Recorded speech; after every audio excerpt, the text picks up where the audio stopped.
What's up guys, Langosta here. Today we're in the beautiful Mojave. We're testing out some new ammo. I got my trusty Smith Wesson Model 29 in my Diamond D holster, and I've got some Underwood ammo. 44 Magnum, Lehigh Defense, 160 grain projectile. Underwood ammo, real nice case. They always go with the stylish nickel case. We're gonna do an accuracy test. We're gonna evaluate the recoil, and we're gonna make sure that it's not overpressured sticking in the gun. Let's go.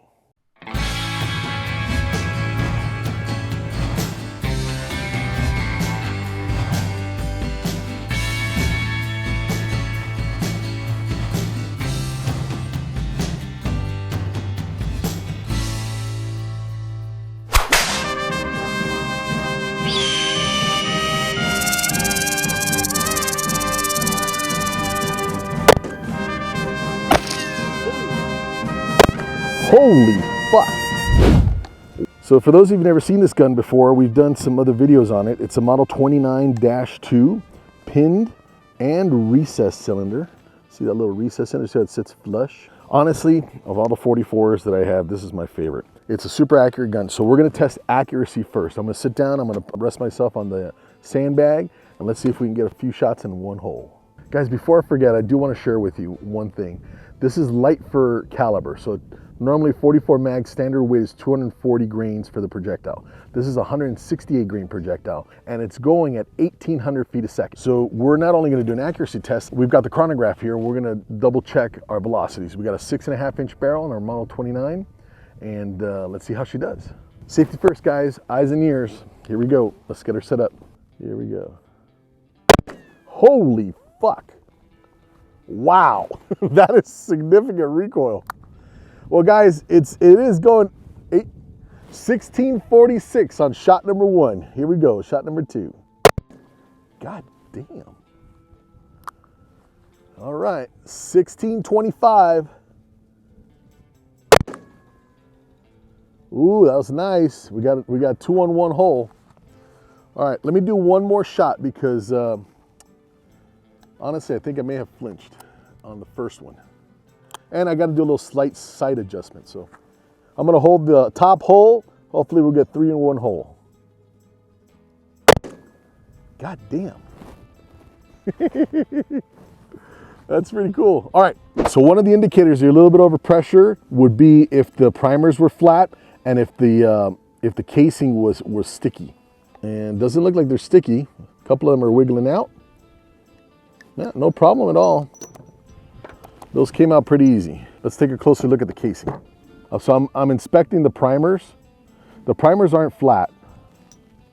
The recoil is substantial. Casing looks good. The casings were not stuck in here. You could definitely tell that they were jamming. Here's the interesting part. You try and put it into another piece, and they definitely expanded. See how they won't go back in? I think that casing's where I pulled it out, but once they're spent, they really don't want to go back in there. The range is cold. Let's go down range and see how we did. So the accuracy looks acceptable. Let's go back to the bench and see what our velocities were. We're going to look at the average velocity and standard deviation on the velocity. All right, let's take a look at the chronograph here. We got our little Garmin unit, and I'm going to read you off our shot list. Let's take a look. We've got 1646, 1625, 1657, and 1656 with a standard deviation of 10 feet a second. So accuracy-wise, that's pretty good. So our average for 4-shot total, granted 4 shots is not a lot. Normally, if you were doing a rifle testing, you would do something like 20 or maybe even 40 shots. But the standard deviation is only 12 feet a second, and the average is 1646. So it is a little bit under what it says on this box, 1,800 feet a second. That may be out of a rifle, because typically you could get 200 feet a second more on a rifle. We're not testing rifles today, we're just doing the handgun. So as far as velocity, it's still screaming. 1,600 feet a second is very fast. I think that as I work up the perfect 44 Magnum load, I'm gonna try and go for the sweet spot of 1450, maybe 1550. And what I'm going for is, the goal of the velocity is to have a shot-to-shot recovery that's faster. So this to me feels like the recoil is pretty stout because it's going pretty fast. So with that Lehigh Defense bullet, I don't think it's ever going to be a problem on penetration. So the question is, what is a velocity that's going to be acceptable, but is going to have a positive shot-to-shot recoil implication? So I think that if we're rating this on accuracy from 0 to 5 being super accurate, I think that it's probably 3.5, maybe even a 4. Mostly because of the impact and the recoil, it does give you a little bit of a flinch there. As far as the cases being under pressure, I think they're fine. I think that they're probably a 4.5, so that's okay. And the recoil, I probably give it 3.5, maybe 4. I don't love it. I wish it was a little bit milder. It's a little bit snappy. Now, is this something that you could train through? 100%. Does this mean that this ammo is no good?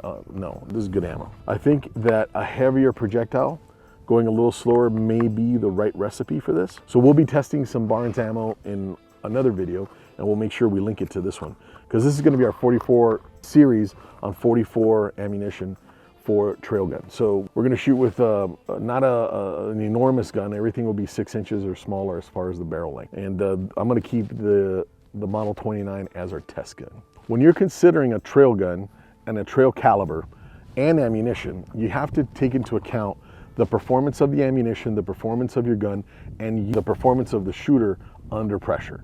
So if you like the load, the likelihood of you practicing with it is going to be higher. That's why it's important. And you want to also dial in your sights to the load. Once you find a load that you like, you want to dial in your iron sights to that load. If you use a red dot, same thing. You don't want to be, as your trail gun, you want to make sure that the ammo that you use is spot on so that the performance is there when it counts. Leave a comment and make sure you go to riflesrodsandbroads.com. We've got a lot of blog articles there, and we're posting new stuff all the time.